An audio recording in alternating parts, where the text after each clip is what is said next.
네, 이성곤 목사님 모셨습니다. 안녕하세요. 네, 반갑습니다. 네.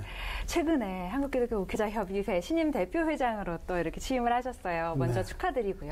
네, 감사합니다. 소감 한 말씀 부탁드립니다. 네, 제가 사실은 부산에 살고 있어서 이 전국 모임의 대표를 하기는 어려움이 있습니다. 네. 근데 지난 한 19년 동안 줄기차게 이렇게 따라왔더니 세월 가니까 제가 맞지 않으면 안 되는 그런 시간이 됐습니다. 그래서 무겁지만 맡았습니다. 네, 겸손하게 또 말씀을 해주셨는데요. 사실 지난 5일에 취임식이 있었어요.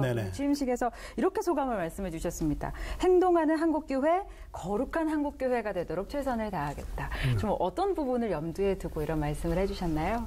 네, 좀 긴 설명이 필요할지 모르겠는데 우리가 그동안 사실은 목사들이 모이면 논의를 많이 합니다. 신학적인 논의, 역사적인 관점에서 논의도 하고 그렇게 하다 보니까 이게 담론을 주로 하고 이제 거대 담론들을 다루고 이렇게 하다 보니까 그게 과연 실제적인 교회 역사에 어떤 도움을 주고 있느냐 하는 질문이 있습니다. 그리고 한국 교회가 전반적으로 과연 믿음대로 사느냐 하는 질문이 많습니다. 금년에 종교개혁 500주년 기념인데 가장 이슈가 되었던 지난해 준비하면서 되었던 게 뭔가 하면 이신칭의를 어떻게 이해할 거냐 믿음으로 어렵게 된다 했는데 그 믿음이라는 걸 뭘 말하느냐 그런 질문을 많이 합니다. 요즘 들어와서 특별히 한국 교회가 말씀대로 제대로 사느냐에 대한 질문이 굉장히 많이 일어나거든요. 그래서 믿음은 반드시 행동을 수반해야 제대로 된 믿음이다. 그렇게 말할 수 있다는 것이고 그래서 이신칭의를 새롭게 좀 강조하는 측면에서도 믿음을 오해하지 말라. 그냥 머릿속으로 뭔가에 동조하고 동의하면 믿음이 아니고 믿음대로 살아가야 제대로 된 믿음이다. 그래서 한국교회는 좀 그런 면을 강조해야 될 때가 왔다. 그런 측면에 제가 말씀드린 겁니다. 행동하는 신앙 이런 거의 중요성을 또 좀 강조하시지 않았나 싶은데요. 그 한국교회 통합을 위한 제안도 하셨다고 들었어요. 네, 한국교회의 가장 지금 핵심적인 과제가 일치 문제입니다. 그렇습니다. 왜냐하면 우리 사회는 개교회, 개교단 따로따로 보지 않습니다. 어떤 교회든지 혹은 목사 한 사람이든지 누군가가 뭘 하면 그걸 한국교회 전체로 바라보는 경향이 있습니다. 그러면 제대로 한국교회를 보이려면 교회가 하나 되지 않으면 이게 이상합니다. 다른 형태들이 보이고 한 사람이 잘못하면 전체가 문제가 생기잖아요. 그래서 한국교회를 하나가 돼서 그래서 좀 통일된 입장에서 혹은 한국교회가 좀 공적인 수준을 좀 유지하도록 서로 자정하는 노력을 갖추고 그게 조금 통할 수 있는 그런 구조를 만들어야 한국교회가 사회적인 측면에서 역할을 할 수 있겠다. 그런 생각에서 공교회 중심으로 가야 된다. 공교회 중심. 그걸 좀 강조를 합니다. 역사성을 가진 공교회가 중심이 돼서 하자. 그게 2001년부터 오카노 목사님 살아계실 때부터 노력을 했어요.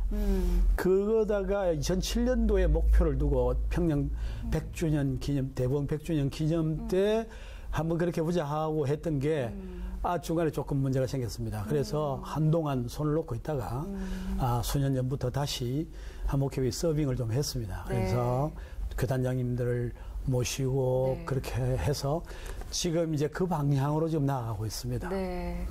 어떻게 보면 행동하는 교회 그리고 어떤 공교회성 회복이 또 남은 앞으로 종교개혁 500주년의 남은 시간을 보내는 우리에게 아주 좀 중요한 과제이지 않을까 하는 생각도 드는데요. 사실 한목협 같은 경우는 한국교회의 일치와 갱신 또 섬김을 위해서 그동안 많이 애써와 주셨잖아요. 한목협에 대해서 좀 소개해 주셔도 좋을 것 같아요. 한목협은 1998년도에 시작이 되었습니다. 98년이란 그 연도가 보면 새로운 새천년을 앞둔 시점 아닙니까? 그래서 21세기에는 한국교회 좀 달라지자.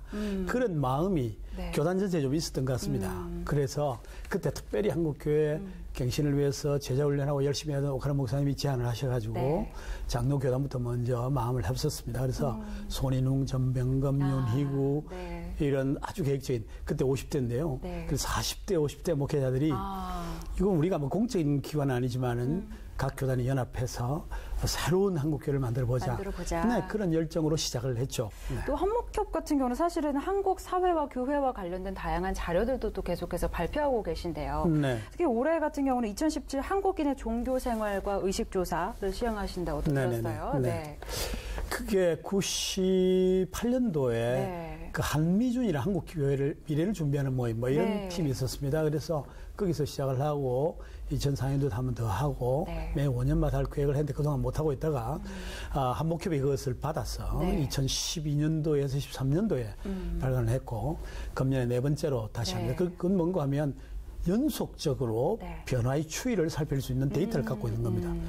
같은 질문, 같은 형태로 조금씩 발전시키면서 98년부터 지금까지 20년을 해왔기 때문에 금년에 하면 그동안 한 20년간 어떤 변화가 있는지를 볼 수 있도록. 그러니까 우리 사회는 교회를 어떻게 보며 성도들은 자기를 어떻게 보며 또 목회자며 이런 거 어떻게 보고 있는지를 우리가 좀 찾아보려는 거죠. 이건 중요하다고 생각합니다. 어떤 분들을 좀 대상으로 진행을 하시나요? 그러니까 이제 신자들도 물론 기독교 신자들도 대상으로 하지만은 비종교인들, 불신자들, 또 특별히 목회자들 집중적으로 좀 조사를 하는 그런 다방면으로 그렇게 조사를 합니다.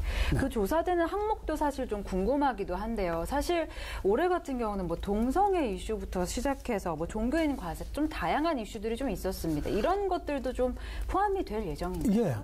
그 사실은 이제 지난번 처음부터를 살피면 뭐가 이슈였던가도 볼 수 있습니다. 지속적으로 어느 정도 교회가 자랐고 또 성도들이 많아졌고 어떻게 했냐면 기본적인 조사도 계속되지만은 또 그때마다 이슈들을 함께 포함시키기 때문에 동성애, 뭐 납세자 문제 이런 문제들도 포함해서 의식의 변화 혹은 어떻게 준비하고 있는지를 좀 볼 수 있게 하죠.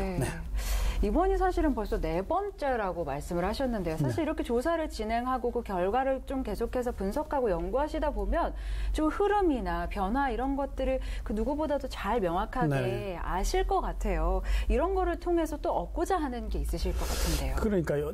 이게 그냥 있는 게 아니고 사람들 개인의 생각도 그렇지만 교회도 흐름을 갖고 있습니다. 그래서 지난번에 조사해본 결과 조금 성도들이 일반적인 도덕적인 문제나 도덕성의 문제 약간 많이 좀 나이브해진 느낌도 들고요. 도덕성의 문제. 그런 것도 생기고 또 그 교회를 바라보는 눈 이런 데 변화도 좀 보이는데 이제 그런 변화들을 이래 살피면서 이제 뭘 하자는 거냐. 결국은 목회자들은 메시지를 전해야 되잖아요. 우리 한목협은 한국 기독교 목회자 협의회입니다. 그래서 목사들이 설교할 때 이런 자료들을 바탕으로 필요한 메시지를 어느 부분을 좀 강하게 해야 되고 어떤 부분을 좀 제시해야 되느냐 이런 부분을 좀 찾아야 된다고 생각합니다. 그냥 허공했던 메시지가 아니고 제대로 성도들과 이렇게 소통하는 메시지를 전달해야 되겠다. 이제 그런 측면에서 돈이 많이 듭니다.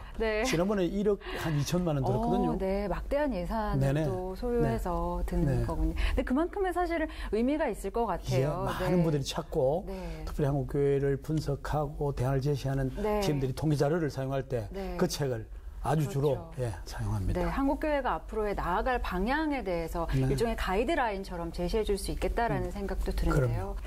오늘 너무 귀한 말씀 많이 해주셨는데요. 마지막으로 사실 올해도 사실 얼마 남지 않았어요. 얼마 남지 않은 올해 우리 한국교회의 과제가 뭐라고 생각하시는지 나눠주시면 좋겠습니다. 동성애가 그냥 단순한 문제가 아닙니다. 이게 뭐 허자하자 말자 이런 정도가 아니고 이건 하나님의 형상대로 말하면 남자와 여자를 지었다고 하셨는데 그러니까 하나님의 형상을 깨뜨리는 일이고 창조 질서를 파괴하는 것입니다. 이게 무너지면 지금 서구가 보이는 그 현상들을 우리가 볼 거거든요. 지금 사람들이 그 뭐라고 말하냐면 이거는 네오마크시즘의 현상이다. 그렇게 심지어 말하고 소수가 다수를 유린하는 동성애 독재라고도 말합니다. 그만큼 심각한 사상적인 문제가 있어요.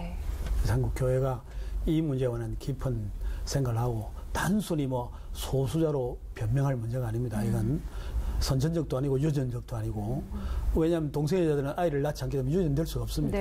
안 되거든요. 그러면 이건 치유해야 하는 질병이고 치유될 수 있는 것이기 때문에 네. 한국교회 마음을 열고 치유를 위해서 기도하고 막아내야 되고 요즘 이슬람 또 신정이 같은 이단 북한 우리가 4대 위험 요소라 그렇게 말하는데 네. 그거에 관해서 영적인 경계를 늦추지 않도록 해야 될 거라 생각합니다. 네. 어떻게 보면 이 시대가 어두워질수록 우리 그리스도인들이 빛을 발해야 하지 않을까라는 생각이 네. 드는데요. 그 과정에서 한국기독교 목회자협의회가 좀 잘 한국교회를 이끌어가 주시기를 네. 저희도 함께 지켜보면서 또 기도하도록 하겠습니다. 네, 감사합니다. 오늘 바쁘신데 시간 내주셔서 네. 감사합니다. 네.